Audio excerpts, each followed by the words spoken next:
Abra sua Bíblia comigo, por favor, no Evangelho de Lucas. Lucas capítulo 7.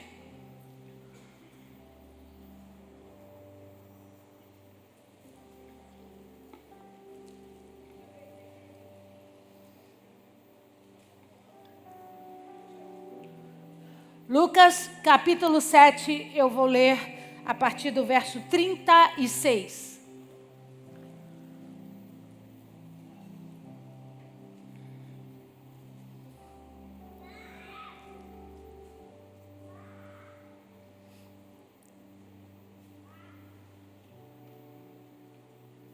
Você achou? Diga amém.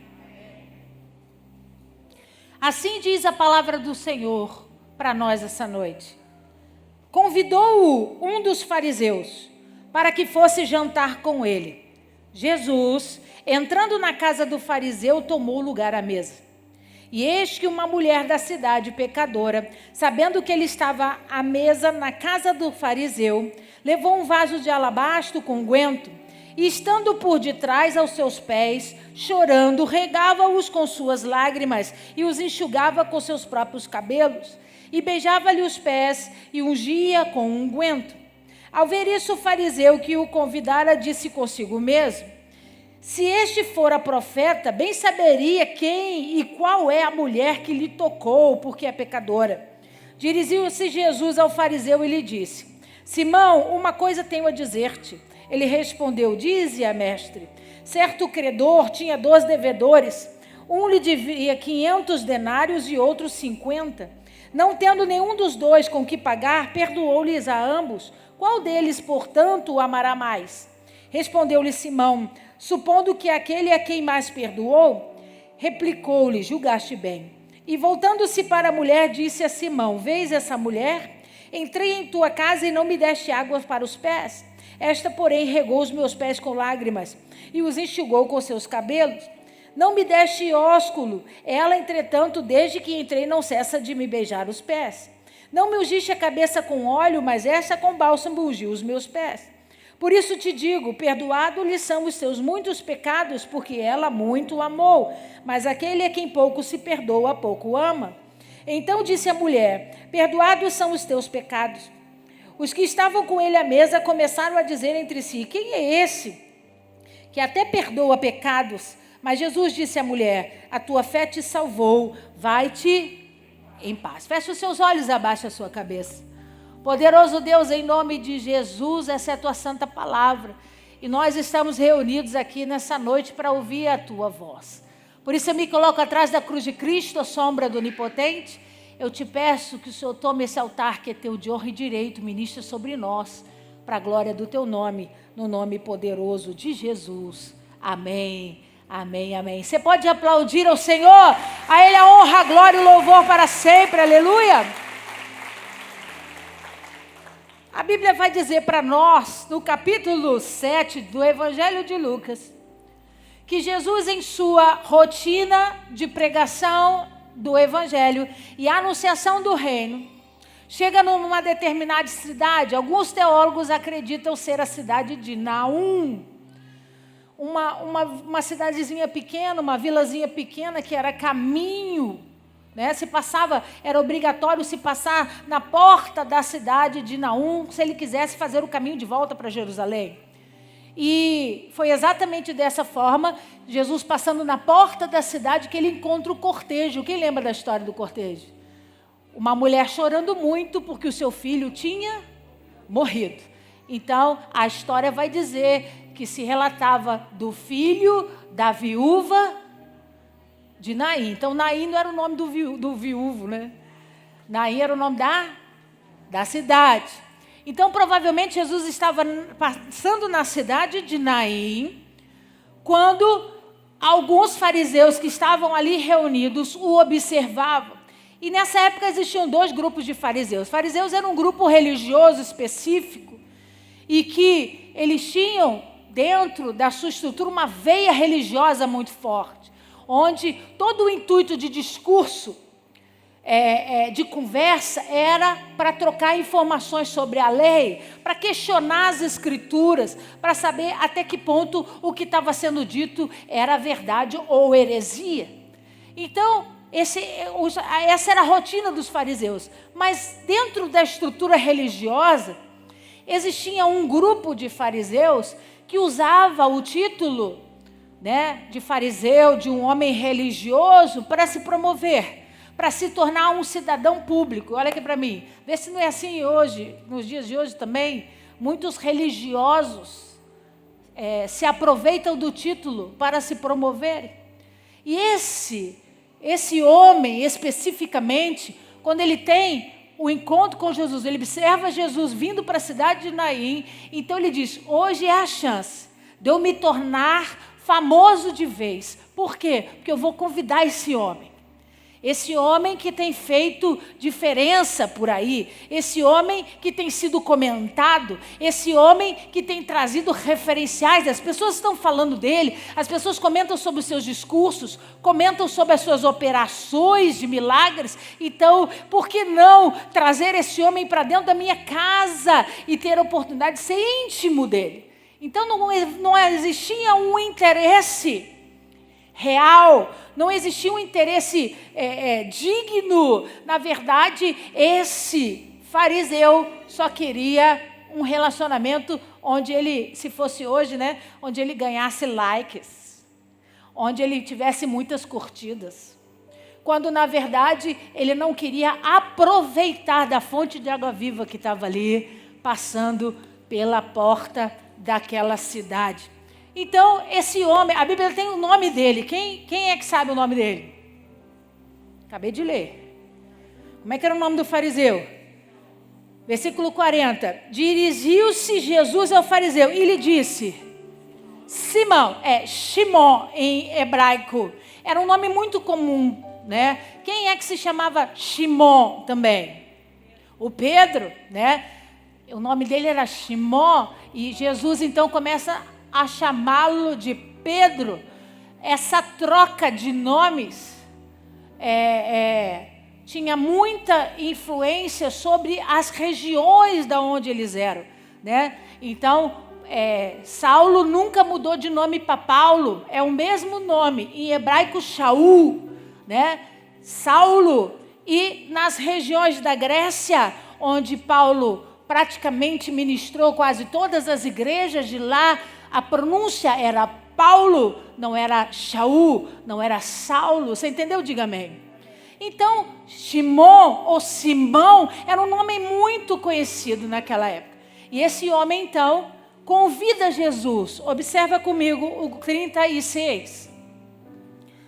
Convidou um dos fariseus para que fosse jantar com ele.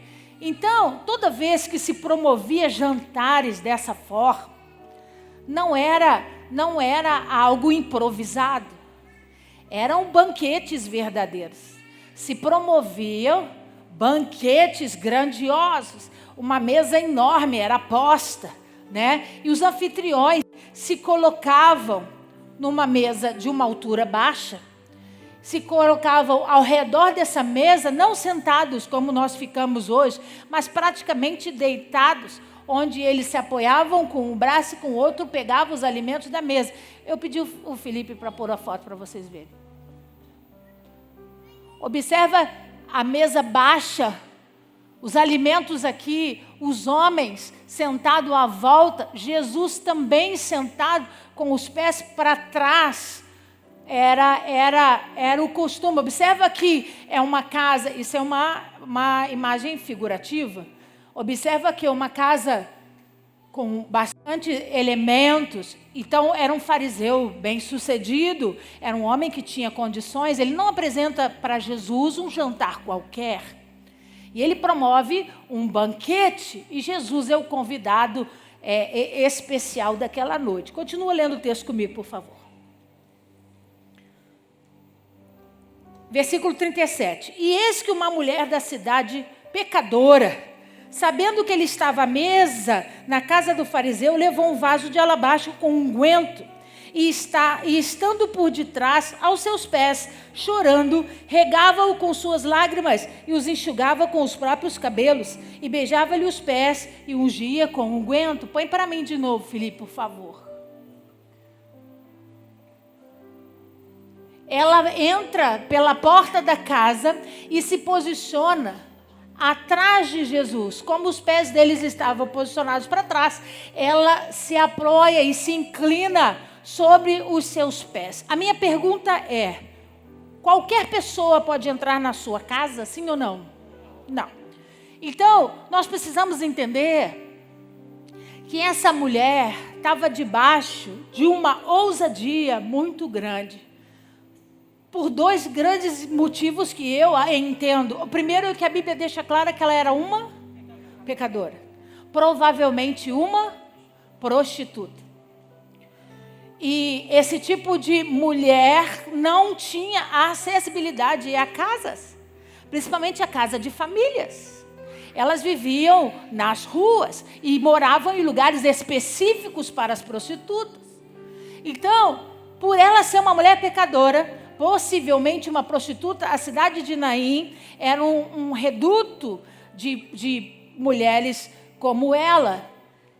Ela ousa entrar pela casa do fariseu, pela porta principal da casa do fariseu, e ela não perde tempo. Ela vai direto aos pés de Jesus. Então, raciocina comigo. Vira para esse irmão que está ao seu lado e diga para ele, em nome de Jesus, que a palavra entre e faça morada no seu coração. Porque a gente precisa entender. Se eu entro na casa de alguém que eu não tenho intimidade, ou que eu não conheço ninguém, como que eu saberia que ele era Jesus? Que era sobre os seus pés que ela se prostraria. Então, a resposta é, ela já conhecia Jesus. Ela já sabia quem Jesus era. E a informação mais importante é que todo esse texto no grego, as conjugações do verbo, principalmente quando Jesus se dirige a essa mulher, está no passado. Então, no versículo 43... Não, peraí, deixa eu achar aqui.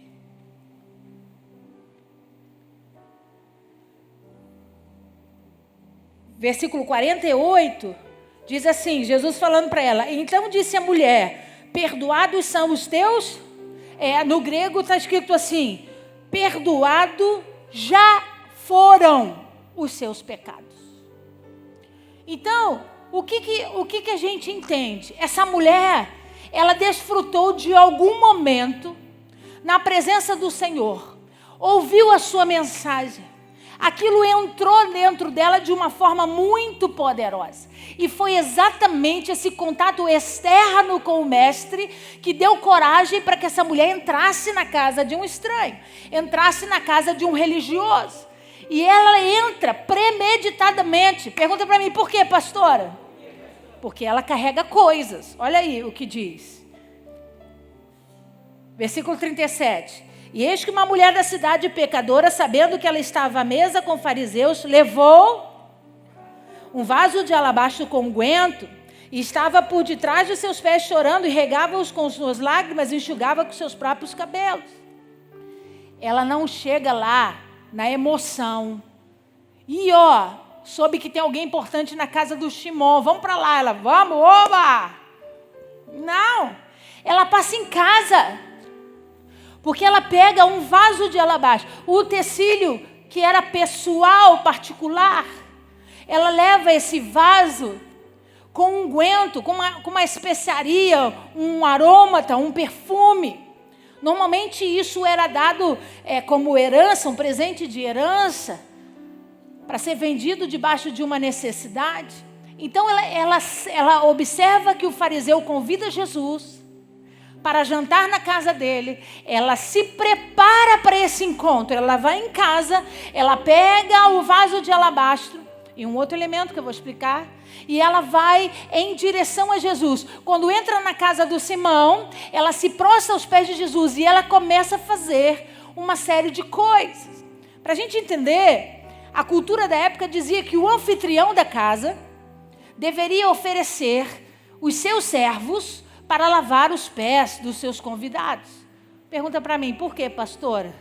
Porque o chão era de terra batida.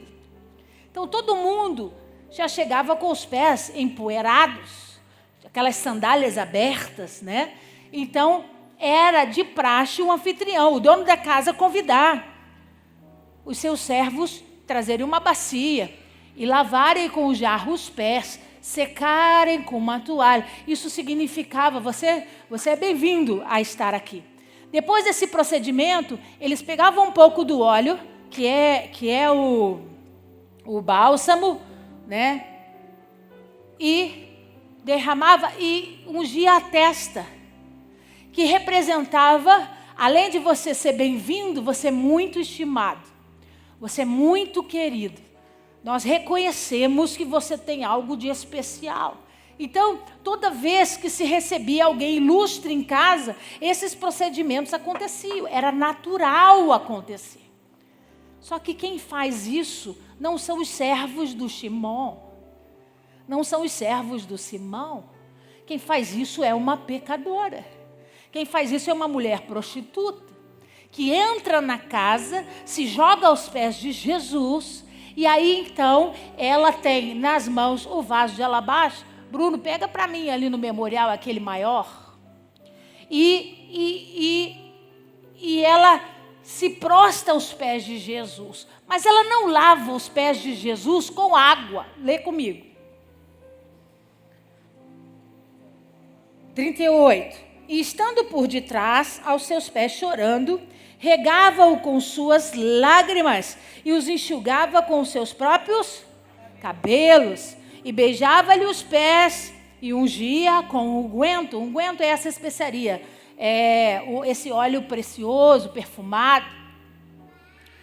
Então, a primeira coisa que eu preciso que você entenda, esse texto é totalmente diferente do texto de João capítulo 12. Obrigada, amigo. Abre lá comigo, deixa marcado que nós vamos voltar. Abre lá comigo João capítulo 12.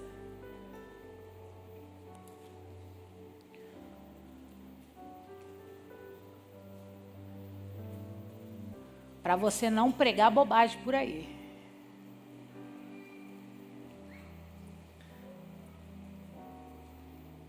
João capítulo 12.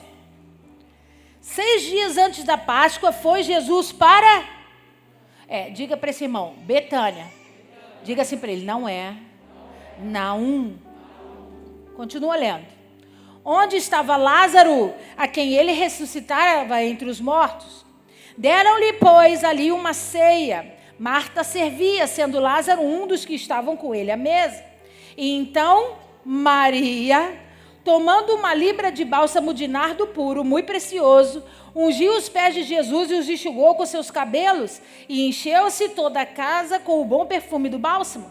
Mas Judas Iscariotes, um dos discípulos que estava para traí-lo, disse: por que não se vendeu esse perfume por 300 denários e não se deu aos pobres? Isso disse ele não porque tivesse cuidado com os pobres, mas porque era ladrão e, tendo a bolsa, tirava o que nela se lançava. Jesus, entretanto, disse: deixai-a, que ela guarde isso para o dia em que me embalsamarem, porque os pobres sempre os tens convosco, mas a mim nem sempre. Me entendes? Então, olha aqui para mim, são duas situações completamente diferentes. A primeira mulher, a Bíblia não cita o nome dela, a Bíblia só diz que ela era uma pecadora, possivelmente uma prostituta, onde ela encontra Jesus dentro da casa de Simão, o fariseu. A Bíblia não relata testemunhos. Nós vimos no texto que a ceia não era servido exclusivamente para Jesus, tinha outras pessoas, mas não eram os discípulos. No texto de João, capítulo 12, a Bíblia vai dizer que Jesus entra na cidade de Betânia, na casa de Simão, o leproso. É outro Simão, é outra pessoa. E quem é que estava nessa casa? Lázaro, Marta e Maria. E Maria toma a decisão de pegar o vaso de alabastro. Esse vaso de alabastro que era uma herança familiar, contendo nardo, uma essência muito preciosa, extremamente cara, uma quantidade muito grande, quase 330 ml de perfume.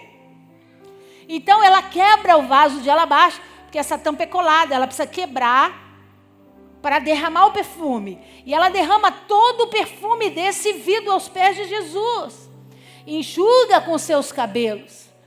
A Bíblia vai dizer para nós que o perfume era tanto que toma conta daquele lugar. E aquele lugar todo fica cheio daquela essência, daquele perfume. Então, Jesus recebeu duas experiências parecidas, mas diferentes. A primeira, onde uma mulher invade a casa de um fariseu religioso, também chamado Simão. Estou repetindo para você entender. Ela carrega um vaso de alabastro, mas ela tinha um outro instrumento na mão, que nós vamos entender agora. E o João capítulo 12 vai dizer para nós que a Maria, irmã de Marta e de Lázaro, é que derrama o bálsamo de nardo sobre os pés de Jesus. Então, existe uma diferença. Põe para mim, por favor. Na primeira, a mulher pecadora descrita em Lucas. A casa era de Simão fariseu. A cidade, possivelmente, Naim. Os convidados. A Bíblia não relata quem eram os convidados. No texto de João, Maria de Betânia. A casa era de Simão leproso, que tinha sido curado da lepra. Tinha experimentado da cura. Na cidade de Betânia, e os convidados, Lázaro, Marta e o Judas estava lá criticando a quebra do vaso de alabastro. Por que não foi vendida para os pobres? Você está aí? Diga amém. Volta comigo para Lucas, que agora eu quero te contar um segredo.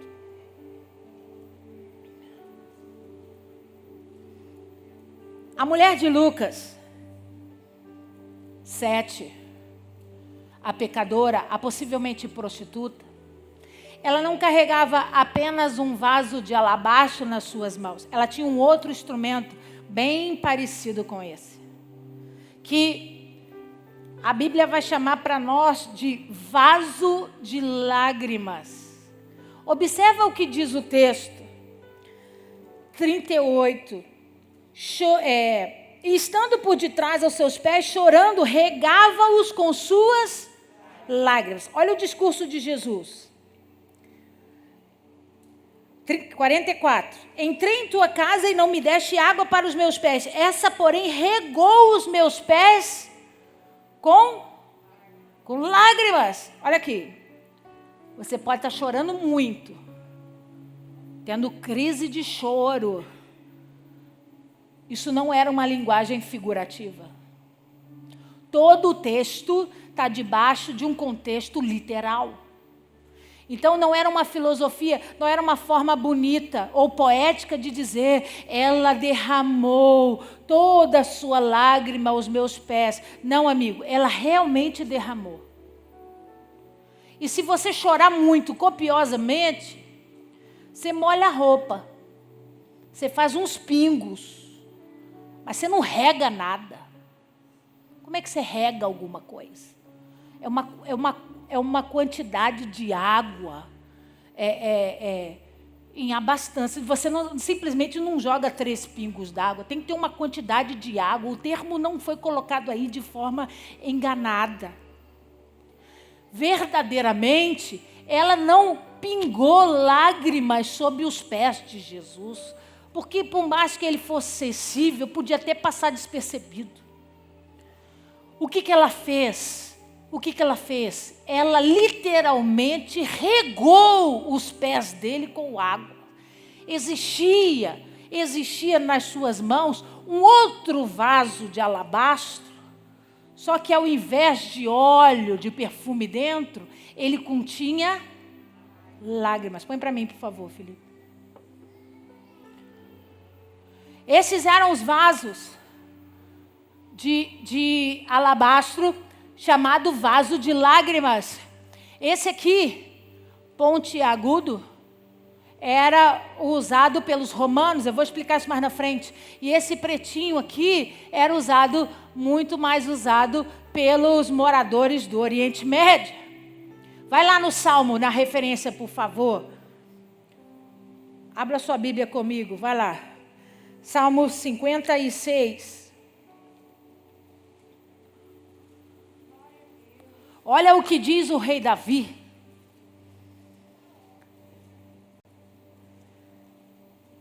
Salmo 56.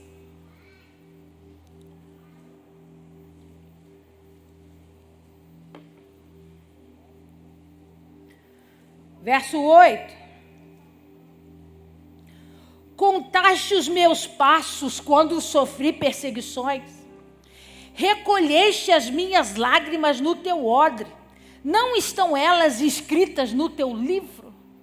O rei Davi dizendo para Deus: o Senhor contou todos os meus momentos de aflição, principalmente as minhas perseguições. E nenhuma das minhas lágrimas caiu em vão. Todas elas foram recolhidas num odre, ou num recipiente, ou num vaso, para guardá-las. E o Senhor também as contou. Então, quando você for comigo para Israel, eu vou levar você lá. Toda loja que vende alabastro, a gente vai ver o vaso para colocação do óleo e o vaso que era chamado vaso de lágrimas. E como é que funcionava isso? Ela tinha essa boca maior, esse pretinho aqui, essa boca era maior. Vou usar esse aqui para você entender. Eles apoiavam o queixo assim. E a lágrima que caía era depositada dentro do vaso. Nenhuma lágrima se perdia. Põe para mim a explicação, Felipe, por favor. Para os romanos, o vaso de lágrimas era usado durante o período do luto. Todas as lágrimas derramadas pelo morto eram recolhidas e depois colocadas sobre o sepultamento, para provar o quanto se sofreu pela pessoa que se foi. Então, aquele mais comprido e com a ponta fina era usado pelos romanos. E como é que eles eram usados? Alguém morreu, alguém da família morreu, eles estavam de luto, então eles choravam o luto pelaquela pessoa que morreu naquele vaso de lágrimas. Aquele vaso de lágrimas era compartilhado e toda lágrima derramada por aquele morto, pela dor da perda, era colocada ali dentro. E aí então eles tampavam aquele vaso e deitavam aquele vaso sobre o sepultamento, para que todo mundo que fosse lá visitar o morto, olhasse e dissesse assim: nossa, tem bastante lágrima nesse vaso. Essa pessoa era uma pessoa muito querida, era uma pessoa muito importante, muito amada. Você entendeu? Diga amém. Mas não era a cultura do pessoal do Oriente. Põe para mim, Felipe. No Oriente, para o povo do Oriente, o vaso de lágrimas era usado diante de todo o período de orações e súplicas que continham lágrimas. Então, em todo momento de oração, em todo momento onde eles estavam falando com Deus, conversando com Deus, entregando para o Senhor as suas dores, as suas humilhações, as suas vergonhas, eles oravam e suplicavam com o vaso de lágrimas. Porque toda lágrima que descesse enquanto eles estivessem falando com Deus, ia ficar registrado nesse vaso, guardado nesse vaso. E todas elas eram recolhidas. Depois que a pessoa morria, o vaso era reenterrado junto com ela, representando todas as lutas, humilhações e vergonhas que ela teria passado em vida. Então observa, diferente dos romanos, que quem chorava eram os parentes, que quem chorava eram as pessoas que perderam, o vaso era colocado de forma exposta, em cima do sepulcro. Para quê? Para que todo mundo visse o quanto aquela pessoa era amada e querida. Para o pessoal do Oriente, não. A cultura era pessoal. Então, todo momento onde eles estavam pranteando as suas dores, pranteando as suas vergonhas, as suas humilhações, pranteando pelas perdas, por situações irreparáveis, todas as suas próprias lágrimas eram depositadas nesse vaso. E quando essa pessoa, dona desse vaso de lágrimas, morria, esse vaso era colocado com ela dentro do sepultamento, não fora. Dentro do sepultamento. Porque ela levava com ela todo o seu histórico de dor, de sofrimento, de mágoa e de humilhação. Todo o histórico de sofrimento era levado para debaixo da terra, junto com a pessoa que morreu. Você está entendendo? Diga amém. Volta lá agora em Lucas.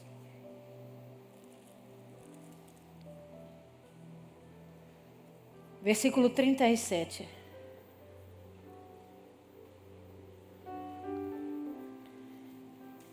E eis que uma mulher da cidade pecadora, sabendo que ele estava à mesa na casa do fariseu, levou um vaso de alabastro com unguento, e estando por detrás aos seus pés, chorando, regava-o com suas lágrimas, e os enxugava com seus próprios cabelos, e beijava-lhe os pés, e ungia com...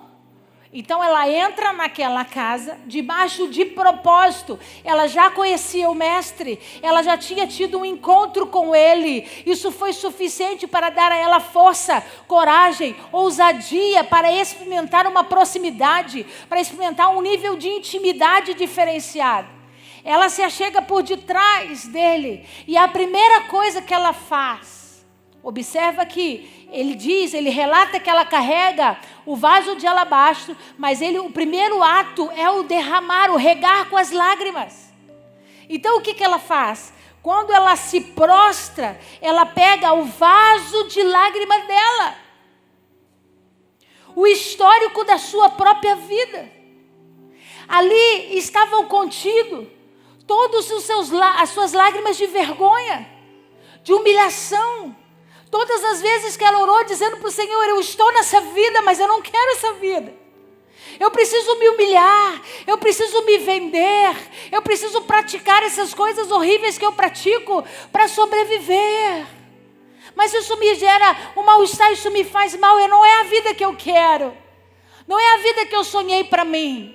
Todas essas lágrimas, toda essa história de dor, todas essas marcas de humilhação estavam nesse vaso. E quando ela entra nessa casa, ela vai determinada a fazer o que ninguém ainda tinha feito.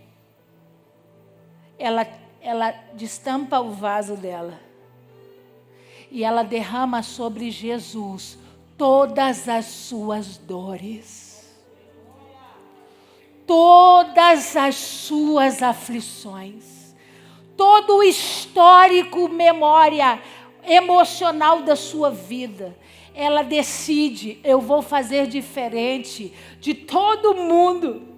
Todos os meus amigos do Oriente levam o seu vaso de lágrima para o sepultamento, para demonstrar o quanto a vida deles não foi fácil. O quanto eles tiveram que sofrer, quanto eles passaram por dificuldades, ela simplesmente toma a decisão de não cumprir a cultura. Ela simplesmente toma a decisão de fazer diferente pela proposta de ter tido uma experiência com Jesus. Eu quero começar a pregar para você nessa noite na autoridade do nome de Jesus. O que é que nós estamos fazendo com a nossa história emocional de vida? Nós estamos repetindo histórias, como romanos, muitas vezes. Gostaríamos que a nossa história pós-morte fosse contada.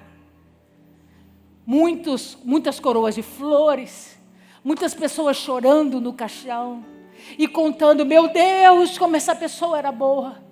Meu Deus, como essa pessoa sofreu, quantas lutas ela enfrentou. Oh, meu Deus, nós estamos todos entristecidos pela perda dessa pessoa.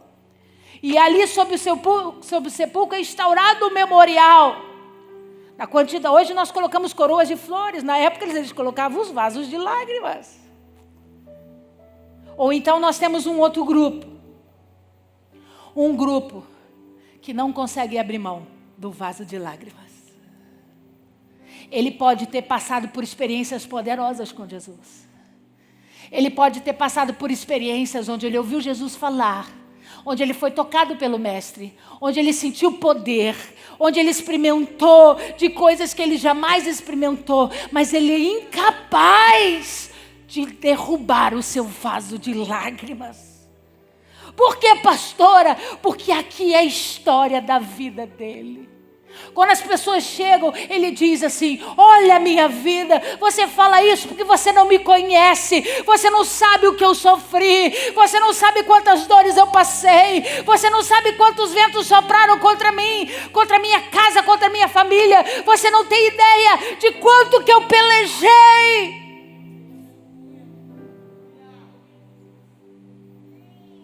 Você não consegue experimentar da liberdade. Por quê? Porque o vaso de lágrimas conta a história que você quer que as pessoas saibam da sua vida. Porque as pessoas têm pena uma das outras. Porque o teu vaso de lágrimas justifica as tuas atitudes erradas. O teu vaso de lágrimas justifica as suas escolhas erradas. E ao invés de assumir a tua culpa, você diz: você me desculpe, mas é porque eu nunca tive isso. Eu errei porque na minha infância eu fui abusado. Eu errei porque quando eu era jovem eu sofri isso, eu sofri aquilo. Olha você carregando o vaso de lágrimas. Quando aquela mulher, ao contrário de tudo, ela entra naquela casa, ela vê Jesus com os pés para trás, e ela não tem a menor dúvida da ação que ela vai fazer. Ela simplesmente rega os pés dele com toda a sua história. Ela rega aquele homem, e ela estava dizendo diante do mundo espiritual: talvez muitos dos meus irmãos precisam carregar esse vaso para contar a história deles. Eu só preciso que o Senhor me conheça.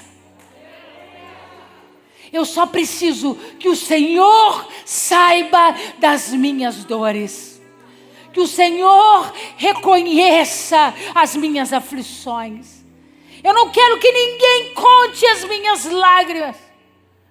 A única pessoa que eu quero que saiba sobre a minha dor, sobre a minha vergonha, sobre tudo o que eu passei, é o Senhor. Depois que ela rega os pés de Jesus com o seu vaso de lágrimas, ela enxuga com seus cabelos. Por que ela faz isso? Porque ela joga a água primeiro. A lágrima é água, né? Açúcar e sal, aleluia. Ela enxuga para depois derramar o quê? Óleo. Ela precisa enxugar para que depois, quando ela passasse um unguento, o unguento ficasse lá, porque água e óleo não se misturam. Então, ela retira o excesso da água com os seus cabelos e ministra o óleo para que o seu pé fique perfumado.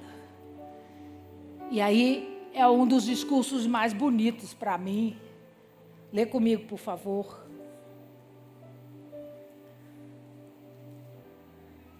O fariseu diz assim no versículo 39. Ao ver isso, o fariseu que o convidava disse consigo mesmo: se esse for a profeta, bem saberia quem e qual é a mulher que lhe tocou, porque é pecadora. Ele estava preocupado com quem estava ali. Jesus estava preocupado com a atitude. Às vezes nós somos assim, nos preocupamos muito com a aparência, quando Deus está preocupado com as nossas ações, com as nossas escolhas. E aí Jesus responde para ele: Simão, uma coisa tenho a dizer-te. E ele respondeu: dize, mestre. Como se alguém que tivesse interesse de aprender. Mas ele julgou primeiro. O bom aluno é aquele que decide aprender primeiro para julgar depois. E ele continua e ele diz: certo credor tinha 2 devedores, um levia 500 denários e outro 50. Não tendo nenhum dos 2 com que pagar, perdoou-lhes ambos. Qual desses, portanto, o amará mais? Respondeu-lhe Simão: suponho que aquele é quem mais perdoou. Respondeu-lhe: julgaste bem. E voltando-se para a mulher, disse Simão: vês esta mulher? Então para você raciocinar comigo. Ele faz uma parábola. Ele diz: um me deve 500, outro me deve menos. E nenhum dos 2 tinha como pagar. Eu perdoei os 2. Qual dos 2 vai me amar mais? E aí o fariseu diz: o que a dívida foi quitada em maiores proporções. Aí Jesus fala exatamente isso. O que Jesus estava dizendo? Antes dela chegar aqui, eu já tinha perdoado os seus pecados. Foi por isso que ela veio até a mim. Porque quanto mais é perdoado, mais se ama. Mais se manifesta o amor. Sabe por que ela fez tudo isso? Sabe por que ela ousou entrar aqui? Sabe por que ela trouxe o vaso? Sabe por que ela trouxe o vaso de lágrimas? Porque ela já tinha recebido o meu perdão. Ela já tinha recebido a minha quitação de dívidas. É por isso que ela demonstrou todo esse amor sobre a minha vida. Aí ele continua, dizendo, 44, e voltando-se para a mulher, disse a Simão: vês essa mulher? Entrei em tua casa e não me deste águas para os pés. Lembra que eu disse? Estava esperando o papel do servo fazer isso. Mas ele não levou um servo para lavar os pés de Jesus. Esta, porém, regou os meus pés com lágrimas e os enxugou com os seus cabelos. Não me deste ósculo. O que é ósculo? É um beijo, né? Um beijo na testa, na fronte. Se ungia com óleo e se beijava. Era de forma respeitosa, para simbolizar, né, o carinho e a alegria de estar se recebendo essa pessoa ilustre. Aí ele diz: ela, entretanto, desde que entrei, não cessa de beijar os meus pés. Não me ungiste a cabeça com óleo, mas esta com bálsamo ungiu os meus pés. O que Jesus está dizendo? Nenhum protocolo você cumpriu. Nenhum protocolo cultural você cumpriu e você quer julgar o comportamento dela. Só porque ela é pecadora, ela cumpriu todos os protocolos e muito mais. Ela fez muito mais do que você. E o segredo para mim está aqui. Ela derrama o vaso de lágrimas, ela rega os pés de Jesus com o vaso de lágrimas, mas o choro dela não era de tristeza. O choro dela era de alegria. Ela estava perdoada pelo Senhor. O choro dela era: agora o meu choro não cai mais no vaso. Agora o meu choro tem destino. Agora as minhas lágrimas têm destino. Elas sabem para onde vão e elas sabem com quem elas vão ficar. O choro dela não era de lamento. Eu estou sofrendo, por favor, olha para mim. Não!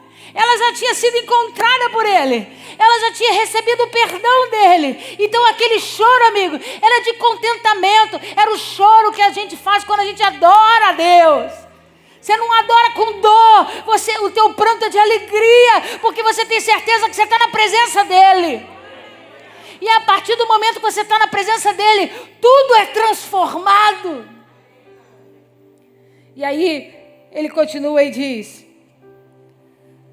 versículo 47, por isso te digo, perdoados lhe são os teus muitos pecados, porque ela muito amou.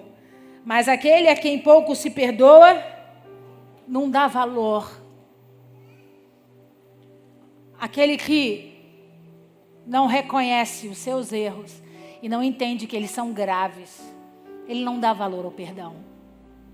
Ele não entende o preço do perdão. E ele continua e diz assim, então disse a mulher, perdoados são os teus pecados. Ou no original, perdoados já estavam os teus pecados.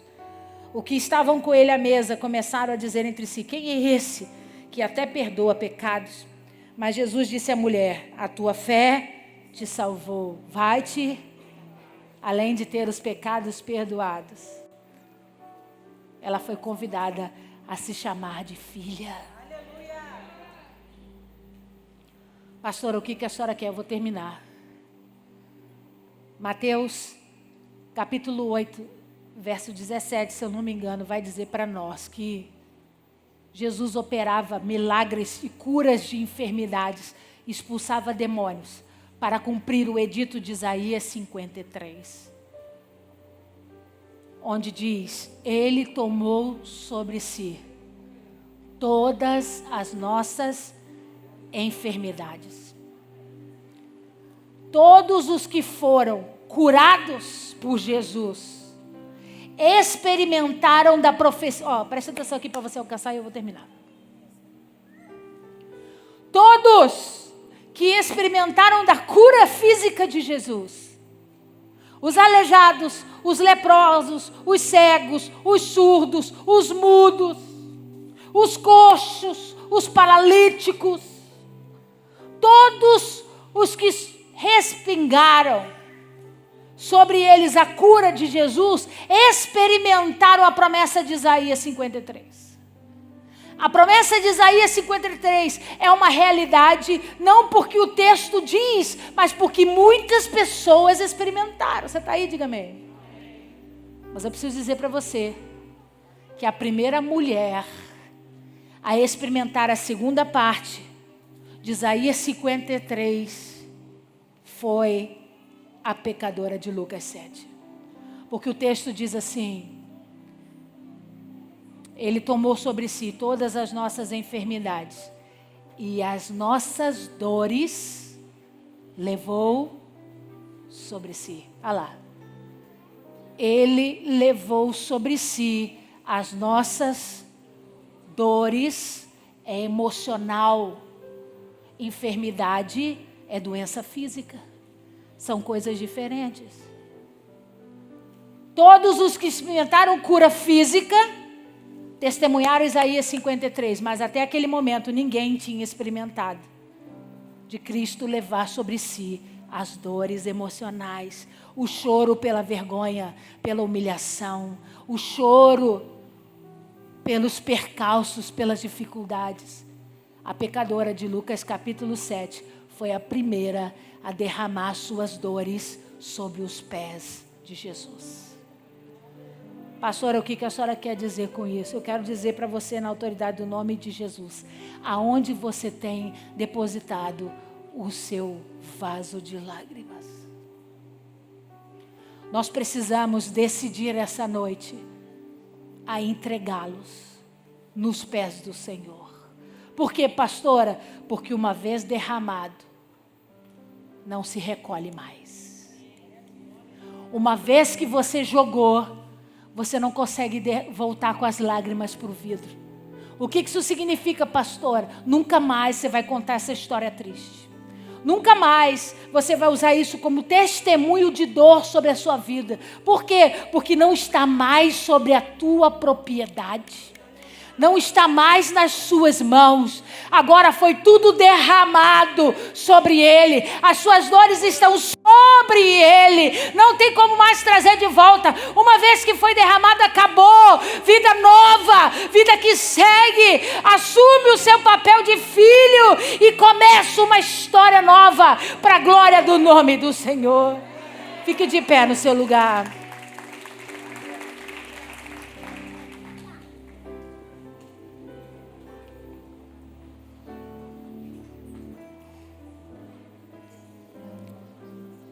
Pastor, então não é para chorar mais? Não, eu não estou dizendo isso. Eu estou dizendo que você pode chorar sim.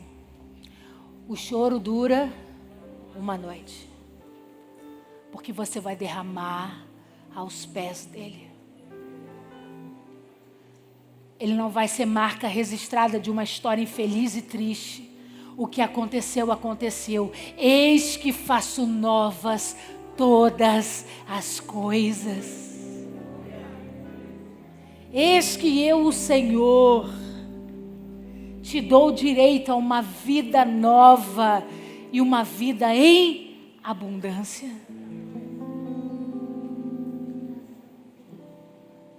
Jenny abriu o culto dizendo isso. Que muitas vezes as nossas lágrimas não são lágrimas de tristeza, mas de alegria. E hoje é um dia que você tem para se alegrar e dizer para o Senhor: chega, eu não quero mais esse vaso de lágrimas. Eu não quero mais contar essa história triste da minha vida. Eu não quero mais me lamentar sobre coisas que aconteceram no meu passado. Aconteceram, passou, acabou. Eu quero regar os teus pés com todas as minhas dores, para me levantar desse encontro completamente transformado. Para me levantar desse encontro sabendo que o meu passado não me justifica. Que quem me justifica é o Senhor. O meu passado não fala mais por mim. No meu passado eu era conhecido como a mulher prostituta da cidade de Naim. O meu futuro é relatado para gerações dos últimos dias, dizendo que eu fui a primeira mulher a experimentar a totalidade do edito de Isaías 53. Porque eu decidi derramar sobre ele todas as minhas dores. Põe a mão no seu coração, abaixe a sua cabeça. Senhor meu Deus, em nome de Jesus. Quantas lágrimas foram depositadas em vasos. Vasos invisíveis aos olhos humanos, mas que estavam dentro de nós. Quanto choro, quanta dor, quanta incompreensão. Quanta humilhação, Senhor, quanta vergonha. Só nós sabemos o que sentimos e o que passamos. Quantos momentos que a vontade era de desistir, de jogar tudo para o alto. E por muitas vezes, Senhor, olhamos esse vaso de lágrimas e o nosso corpo se enche de coragem para dizer para nós mesmos: não tem jeito para mim. Olha o quanto eu já sofri, eu não mereço ser feliz. Eu não mereço reconstruir a minha vida, eu não mereço ser alguém diferente. Mas eu vim aqui nessa noite como profeta de Deus da sua vida para dizer para você: tem um jeito, entrega o teu vaso de lágrimas. Todo o teu choro, tua dor, tua angústia, tua aflição, tua murmuração, tua vergonha, tudo aquilo que você sentiu, derrama aos pés dele. Não tem como tomar de volta. Entrega aos pés dele nessa noite. E diga para o Senhor: eu não quero mais o meu referencial do passado. Eu não quero me apresentar para as pessoas como alguém que sofreu muito, que errou muito. Eu quero tomar minha posição de nova criatura em Cristo Jesus. Eu quero ser alguém que vai ter o prazer de recomeçar quantas vezes forem preciso. Diga comigo: Senhor Aleluia. Jesus, nessa noite, recebe o meu vaso de lágrimas para a glória do teu nome, em nome de Jesus.